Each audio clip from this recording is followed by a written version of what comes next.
இதற்கு முன்னால் என் அண்ணன் கதிர் அவர்கள் பேசினார். அவர் பிறப்பால் ஒரு கன்னடர், ஆனால் இன்று நாம் தமிழர் கட்சியிலே மாநில சுற்றுச்சூழல் பாசறையில் பொறுப்பாளராக இருக்கிறார். கடந்த தேர்தலில் அவருடைய மனைவி கவுன்சிலராக போட்டியிருக்கிறார். எம்ஜிஆர் அவர் மனையாளி, கலைஞர் கருணாநிதி அவரோடு தெரிந்தார். எம்மொழியாம் செம்மொழி உடலுக்கு உரமூட்டும் உணர்வுக்கு உரமூட்டும், தமிழை உயிரென்பேன் கண்டீர் உயிரை உணர்வை வளர்ந்தது தமிழே என்று சொல்லி கூறிய மொழி. சட்டமன்ற தேர்தல் 2026 படைப்போம் புதிய அரசியல் வரலாறு என்ற கோட்பாட்டை முன்வைத்து திண்டுக்கல் ஆத்தூர் சட்டமன்ற தொகுதியின் வேட்பாளர் முனைவர் ஆ. சைமன் கிருஷ்ணன் அவர்களை அறிமுகப்படுத்தக்கூடிய ஒரு கொள்கை விளக்க திருமண கூட்டம். திணையளவு நலன் பயக்குமையின் செத்தொழியும் நாளனுக்கு திருநாளாகும். நாட்டிற்காக இறந்தவர்கள் உண்டு, நன்கைக்காக இறந்தவர்கள் உண்டு, பழிக்காக மாய்ந்தவர்கள் உண்டு. மொழிக்காக ஒருவன் மரணித்தான் என்றால் அவன் தமிழனாகவும் தமிழ் மொழிக்காகவும் தான் என்று என்னால் தலையிட்டு கூற முடியும். இதுவரை வார்த்தை மொழி அல்ல, வர்த்தக மொழி அல்ல, அறத்தின் மொழி, குணத்தின் மொழி, வாழ்வியல் நெறி சொன்ன மொழி. தமிழை உயிரென்பேன் கண்டீர் உயிரை உணர்வை வளர்ந்தது தமிழே என்று சொல்லி கூறிய மொழி. எந்த ஒரு மொழியும் உணர்வுக்கு உரமேற்றார், உயிருக்கு உரமேற்றார். ஆனால் இந்த மண்ணை தமிழர் ஆள வேண்டும். தலைமை பொறுப்பு, தலைமை பொறுப்புனா முதலமைச்சராக தமிழர் இருக்க வேண்டும் சொல்லுவோம். எம்மொழியாம் செம்மொழி உடலுக்கு உரமூட்டும் உணர்வுக்கு உரமூட்டும், காதல் மானம் வீரம் ஆகியவற்றை கருவில் வளர்த்த முடியும். ஆனால் இன்று எங்கே போனது, எங்கே தொலைந்து போனது? மரப்பாச்சி பொம்மையாக இருந்தாலும் அதற்கு மாறாப்பினை கட்டி விளையாடி கொண்ட தமிழர் நாகரிகம் எங்கே? நம்முடைய கலாச்சாரம் எங்கே? எல்லாம் குறைந்துவிட்டு நாம் இன்று அடிமைகளாக மாறி நிற்கிறோம்.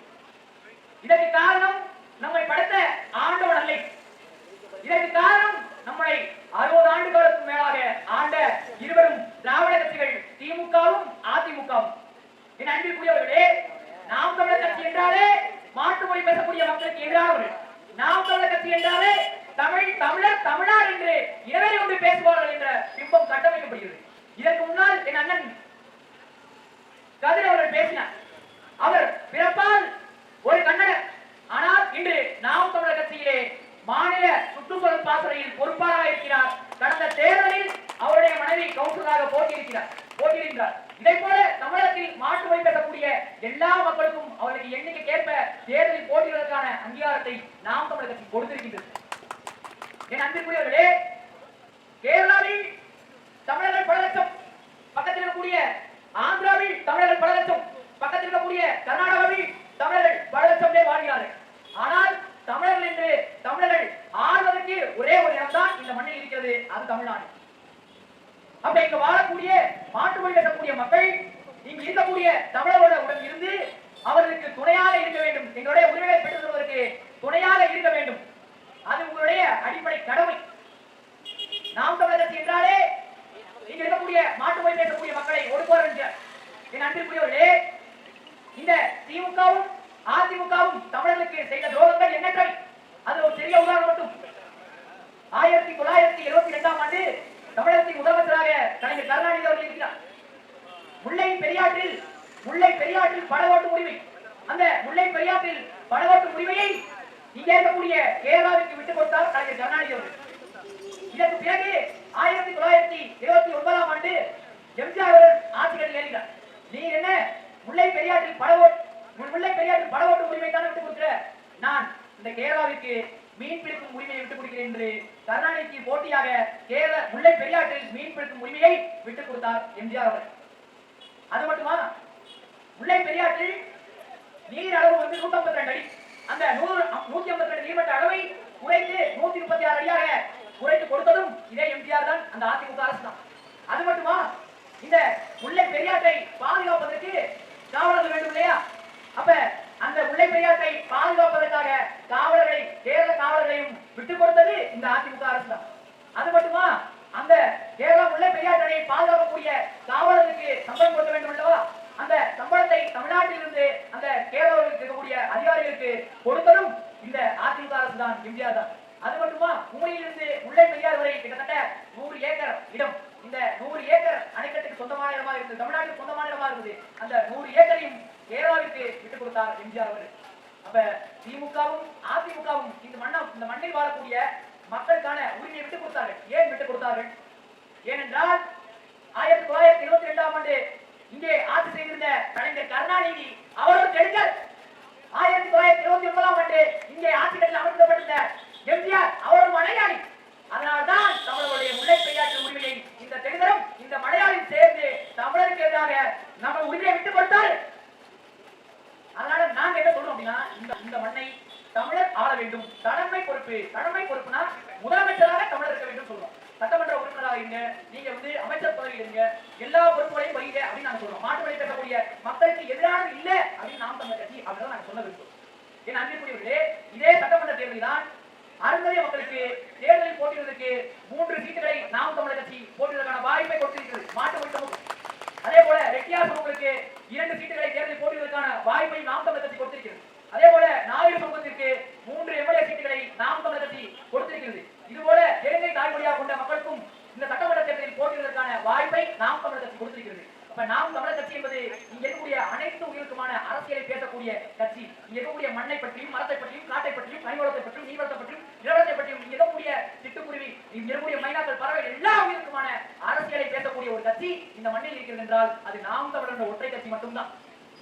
என் அன்பிற்குரியவர்களே, இந்த திமுகவும் அதிமுகவும் ஏன் வேண்டாம், நாம் தமிழர் ஏன் வேண்டும்?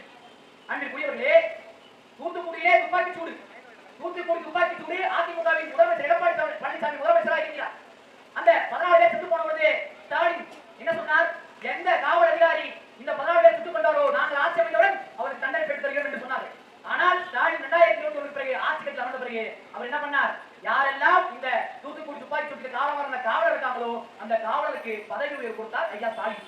அப்ப திமுக அதிமுக ஆட்சியில காவலர் துப்பாக்கி சூடு நடத்துறாங்கன்னா திமுக ஆட்சியில அந்த சுட்டு கொண்ட காவலருக்கு பதவி கொடுக்கலாம். அப்ப அதிமுகவும் திமுகவும் வேறு அல்ல, இரண்டும் ஒன்றுதான். அதே மாதிரி அதிமுகவினுடைய ஆட்சியில கொரோனா காலகட்டங்களை மதுக்கடைகளை ஓபன் பண்றாங்க, திறக்கிறாங்க. அப்படி திறக்கும் போது ஸ்டாலின் என்ன பண்ணார் தெரியுமா? ஒரு வீட்டுக்கு முன்னாடி கருப்பு கொடி காட்டிக்கிட்டு என்ன சொன்னார்? மதுக்கடைகளை மூட வேண்டும் சொன்னார். இப்ப இதே ஸ்டாலினுடைய ஆட்சியில மதுக்கடைகள் திறக்கப்பட்டிருக்கா இல்லையா? அப்ப மதுக்கடைகளையும் திமுகவும் அதிமுகவும் வெவ்வேறு அல்ல, இரண்டும் ஒன்றுதான். அதே போல பொள்ளாச்சியில பாலியல் கொடுமையில அண்ணா அடிக்காதீங்கன்னா நான் ஒரே கட்டிடம் பெண் கதறனா, இது அதிமுக ஆட்சி. இங்க திமுக ஆட்சியில அண்ணா பல்கலைக்கழகத்துல பாலியல் கொடுமை. அது மட்டுமா?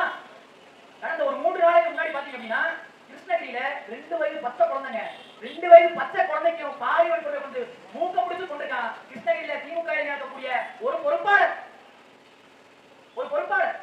நேற்று 60 வயது மூதாட்டியை பாலியல் கொடுமை செய்திருக்கார்.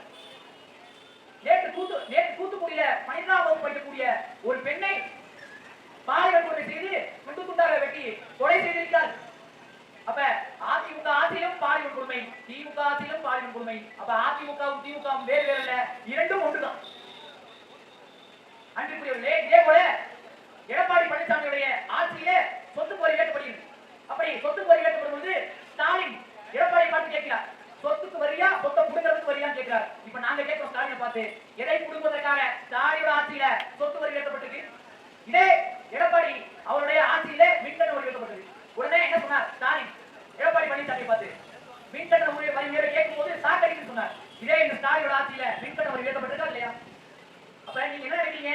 திமுகவும் அதிமுகவும் வேறு நினைக்கிறீங்க. திமுகவும் அதிமுகவும் வெவ்வேறு அல்ல, இரண்டும் ஒன்றுதான். இப்ப நாம் தமிழர் கட்சி நீங்க வந்தால் என்ன செய்வீங்க, நீங்கள் வந்தால் என்ன செய்வீங்க அப்படின்னா, நாம் தமிழர் கட்சி ஆட்சிக்கு வந்தால் தரமான சமமான கல்வி, மருத்துவம், குடிநீர் அனைவருக்கும் இலவசம். இங்கே வாழக்கூடிய கன்னடருக்கும், இங்க இருக்கக்கூடிய கன்னடருக்கும், மலையாளிகளுக்கும், தெலுங்கருக்கும் எல்லாருக்கும் ஆரம்ப கல்விகள், ஆராய்ச்சி கல்வி கல்வி இலவசம். இங்கே வாழக்கூடிய கன்னடருக்கும், மலையாளிக்கும், தமிழருக்கும், தெலுங்கருக்கும் அனைவருக்கும் மருத்துவம் இலவசம். இங்கே வாழக்கூடிய கன்னடருக்கும், மலையாளிக்கும், தெலுங்கருக்கும் அனைத்து மக்களுக்கும் குடிநீர் இலவசம். இது நாம் தமிழர் கட்சியோட கொள்கை. அன்புக்குரியவர்களே, நீங்க நினைக்கிறீங்க பாஜகவுக்கு மாற்று காங்கிரஸ், காங்கிரஸுக்கு மாற்று பாஜக நினைக்கிறீங்க. அன்புக்குரிய சொந்தங்களே, முதலாக நீட் தேர்வை இந்த மண்ணில் கொண்டு வந்தது காங்கிரஸ். இந்த நீட் தேர்வை செயல்படுத்திக் கொண்டிருப்பது பாஜக அரசு. அப்ப பாஜகவும் காங்கிரசும் வெவ்வேறு அல்ல, இரண்டும் ஒன்றுதான்.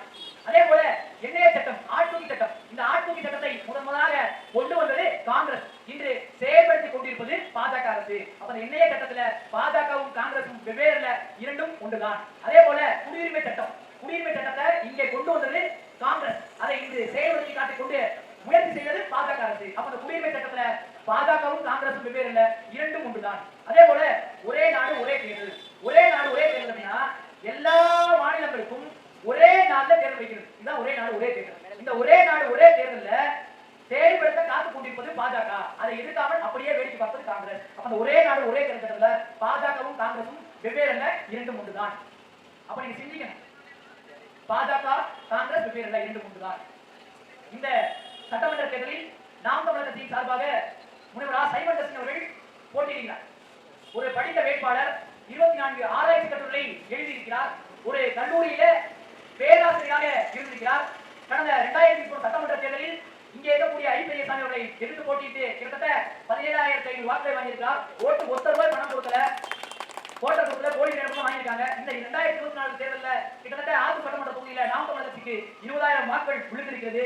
இந்த சட்டமன்ற தேர்தலில் உங்களுடைய வாக்குகளை முனைவர் சைமன் டெஸ்டன் விவசாய சின்னத்தில் நீங்கள் வாக்களிக்க வேண்டும்.